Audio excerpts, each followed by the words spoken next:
So I'd already done like half of this and then the stinking thing crashed. So that's why like this one's done. COS, and I'm not going to walk through the ones that are already complete. I just don't have time for it. This is essentially the last quiz. I changed a couple of them. So we're going to set that thing equal to 0. Then we're going to do our favorite F word called factoring. So it takes a 5x and a 2x to make a 10x. That's at least one of the ways you could do it. I'm pretty sure it's right. And since that's a 3, I need to be thinking about 3 and 1. Right? 3 and 1. I think it's going to look like that because it's going to make 6 on the inside and 5 on the outside. And if I take away 6 and add 5 back, I'll be at that negative x that I want. So now you're using that zero product property, you get 3/5 or x equals negative 1/2. Well, I've already done 3 before it crashed. I'm not going to redo it. 2 I had done, but I erased it so I could start over. This is an a squared minus b squared pattern. So it takes an x squared and an x squared to create x to the 4th. And the square root of 256 is 16, so plus or minus 16. Now this guy right here is another a squared minus b squared pattern. And it factors as x minus 4 times x plus 4. And then I still have x squared plus 16, which I cannot do anything with. But I am finding the zeros, so I set it equal to 0. I'll get x equals 4 and x equals negative 4. For this guy, you got to do a little more work. 2 steps. Subtract 16 and counteract the squaring by square rooting. And the square root of a negative is imaginary, so plus or minus 4i. Moving forward. So this page is done. I would love to redo it. I just do not have the time to do it. So you can hit pause, right? This will probably be the last time this type of question's on this quiz. It's time for it to die. But you're supposed to use the decimal approximations of local maxes and mins to determine the intervals on which the function is decreasing. So decreasing, that's here. You're decreasing from negative infinity to 1/3. You're talking about your x values. And you are decreasing from 3 to 0, to positive infinity. That one's pretty easy. This one is something only about half of y'all are getting, and I know why, because I know it's difficult. I don't disagree with that at all.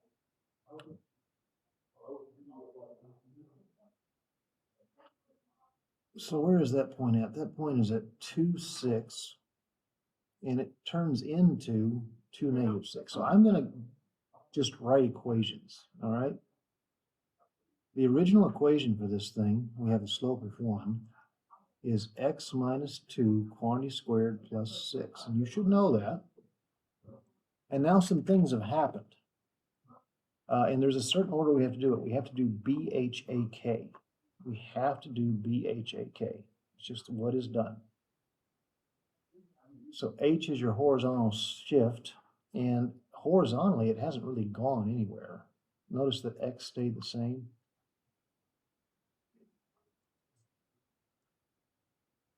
So I don't have to worry about H. Then I have to worry about A. What is A? A is the vertical stretch.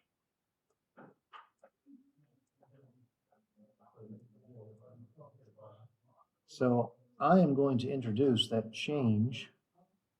Here A is 2. And you have to wrap the entire equation in that 2. And then you have to use the distributive property. So you get 2 times x minus 2, quantity squared plus 12. See, that would be way up here, wouldn't it?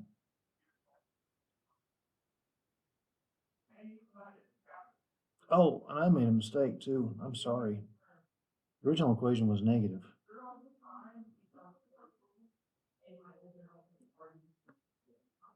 And I apologize for that.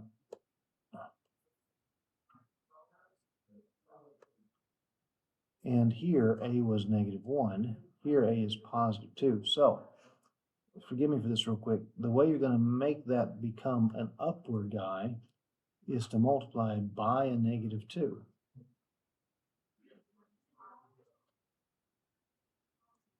So that's going to give me a negative times a negative is a positive. 2 times x minus 2.e squared, and then minus 12. But I don't need to be -12. I need to be -6. So I am going to have to add 6 for that to be true. So what did we do? That's the real thing. How did I make g of x? What did I do? I multiplied the entire equation by a -2, so -2 of x, and then I added 6. That's what happened. Those are the transformations. 4 or 5 of you missed this one on the last quiz. You're not supposed to miss this. This is a question I need to be pulling off because everybody understands it. This is a left 4 idea. And then we have down 3. That's legit how hard this is. So to go left 4, we're going to take away 4. And to go down 3, we're also going to take away 3. 4 minus 4 is 0. -3 minus 3 is -6. And that's where this thing is. Determine domain. You have a rule for 1 over anything. The anything cannot be 0. So x squared minus 121 cannot, shall not, will not be 0. X squared cannot be 121. Therefore, x cannot be plus or minus 11. Don't forget the plus or minus. It was x squared. 2 answers. Find the domain of the square root function. So for the square root of anything, the stuff inside is greater than or equal to 0. So -4x minus 28 has to be greater than or equal to 0. -4x has to be greater than or equal to 28. I'm about to divide through a negative, which means I flip my inequality symbol. X has to be less than or equal to -7. Now, what would that look like if you think about your number line? You'd be everything less than -7. You would be -infinity to -7 with a bracket because we have equality. Moving forward to number 12, find the difference quotient on these. It's funny how some kids think these are easy and some kids just won't do it. You won't pick up the pencil and do it. We're going to find f of x plus h first. So everywhere I see an x, I become x plus h. And since it's squared, I'm going to write it twice.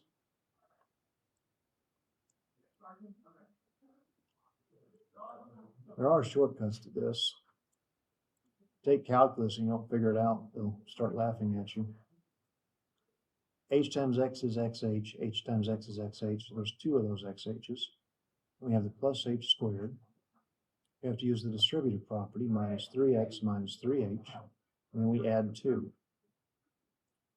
We distribute the 5. We have 5x squared plus 10xh plus 5h squared. And we have all this stuff too, minus 3h plus 2.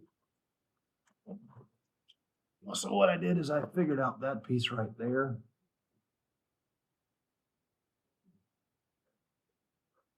These are not hard if you just sit down and try to figure them out. But you just told me you didn't study, so. Now it says minus the original equation. Make sure you wrap.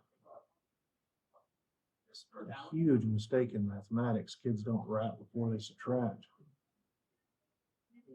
It's all sitting over the letter h.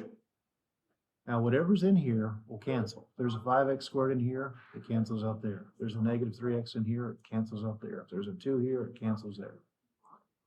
We are left with 10xh plus 5h squared minus 3h all over an h. And the h's all cancel. Everything has at least one h. So what am I left with? I'm left with 10x. I'm going to put the minus 3 first, and then plus the 5 h's. The bonus is easy. You just plug a 10 in. You throw away that piece. You get 97. Identify the asymptotes. For our vertical asymptotes, we literally set the denominator equal to 0. So x squared minus 9 is 0. X squared is 9. X is plus or minus 3. For your horizontals and slants, we use long division. There are shortcut rules, but long division always works.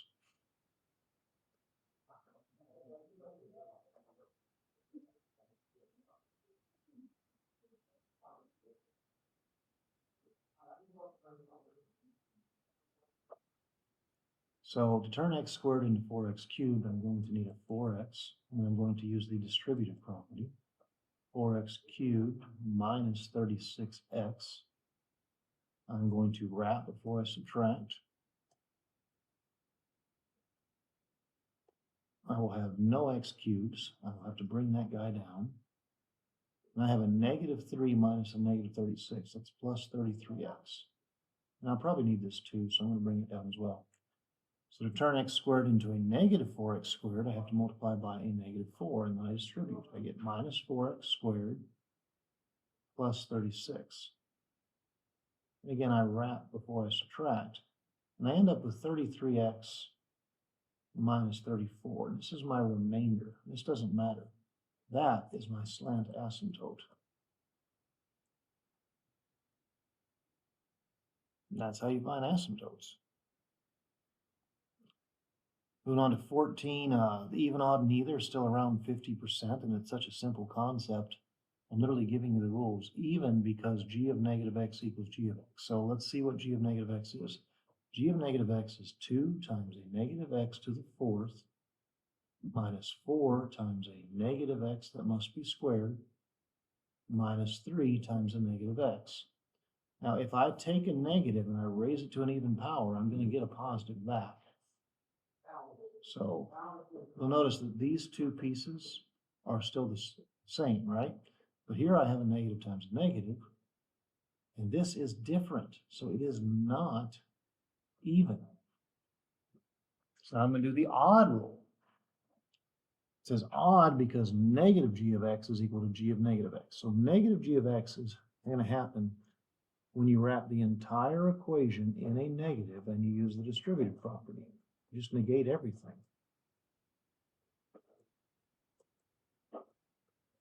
Now, the rule says that these two would match, and these don't match.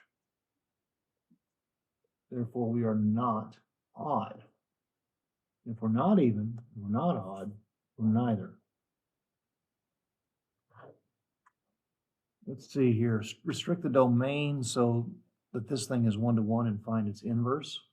You're supposed to think about your graphs. It's a right 1 up 3. This is what this would look like. And what we do is we throw away the decreasing side.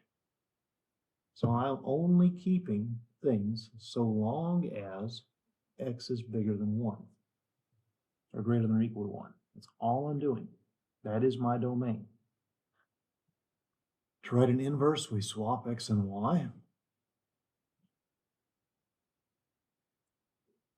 And then we resolve for y. So we're going to take away 3.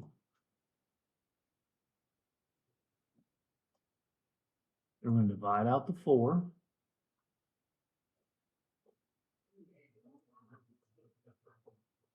Then we're going to fix that square by taking square roots. And then we're going to add 1.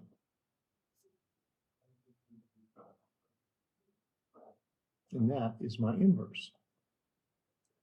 Now it talks about the range of the inverse. All right?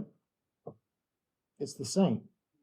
You know, this is a square root function that's been shifted up 1. Think about your shifts. You went up 1, and then you have an arm. It's the same. The range is also 1 to infinity. And I know you're probably listening to this muted, whatever, or no subtitles, nothing. Inverses swap domain and range, so they have to be the same. And because we restricted the domain, the inverse has the same domain. Suppose we did a restriction. All right, let f of x, this one was bad on the last one. You're okay. Let f(x) be 1 over 2x minus 5 and g of x be 3 over 2x minus 6. Find the composition f of g of x. So this is going to go here. So I have a 2, and then I have 3/2 x minus 6. And then I also have a minus 5. So I'm going to have to distribute that 2 there and there. The 2's cancel here, so I'm left with 3 over x. And then I have minus 12, and I still have minus 5. So I end up with 1 over 3 over x minus 17.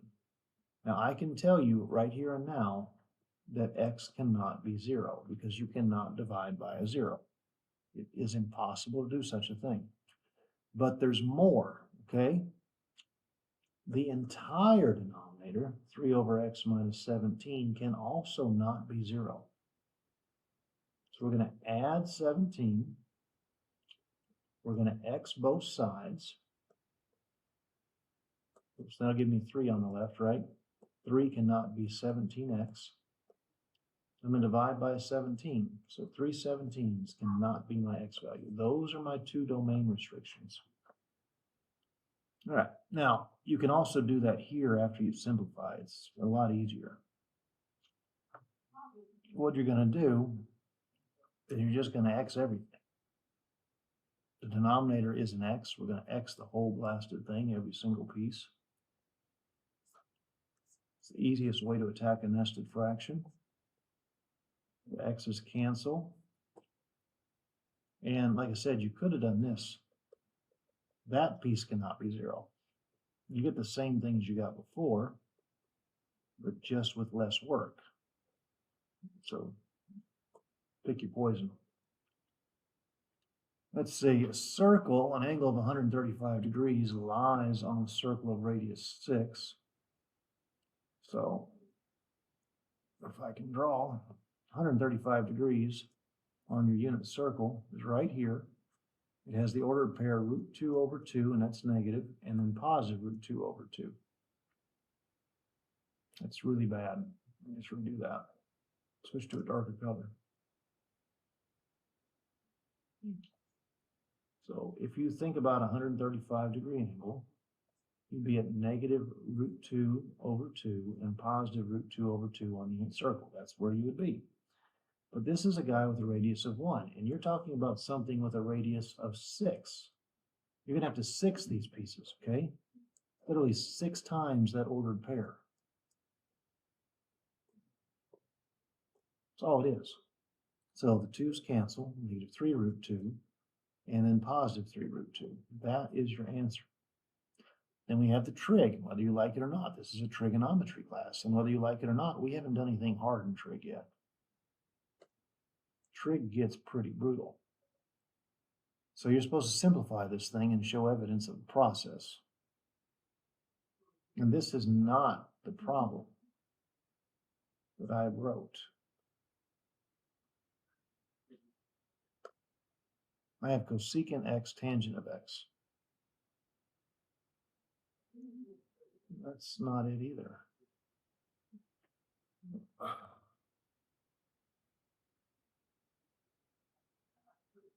Okay, this is what I should have.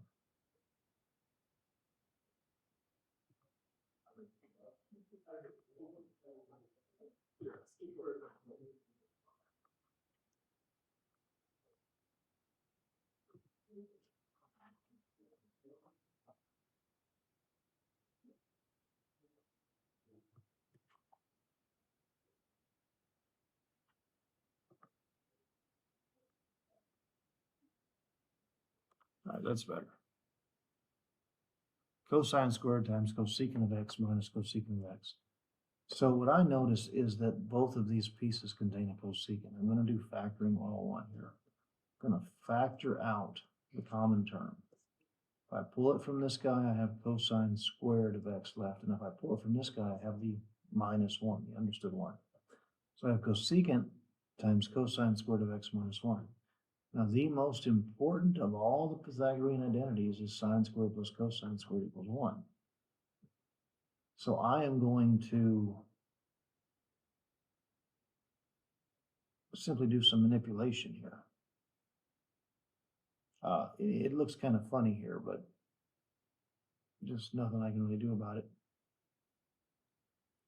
Cosine squared minus 1 will be done by moving some things around, wouldn't it? If we move the 1 to the left, we have cosine squared minus 1, but on the right we would have negative sine squared of x. So I can replace that piece with a negative sine squared of x. Now I also know that cosecant is literally 1 over sine. And then I'm going to simplify. Sine squared over sine is going to be sine, but 1 times a negative is negative. So negative sine of x is my final answer. And the last one on here is to rewrite this thing as far as you can. Let me make sure it's actually the right one. Apparently I had some copy pasta issues. No, you're supposed to have 1 plus sine of x. Oh, don't know why it's minus. So anyways, make that a 1 plus. What we're going to do is we're going to use the idea of what's called the conjugate.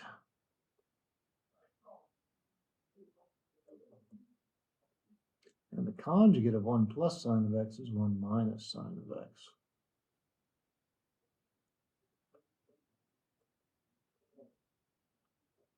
Up top, we're just going to multiply these pieces together. Don't do the distributive property. You have cosine of x times 1 minus sine of x.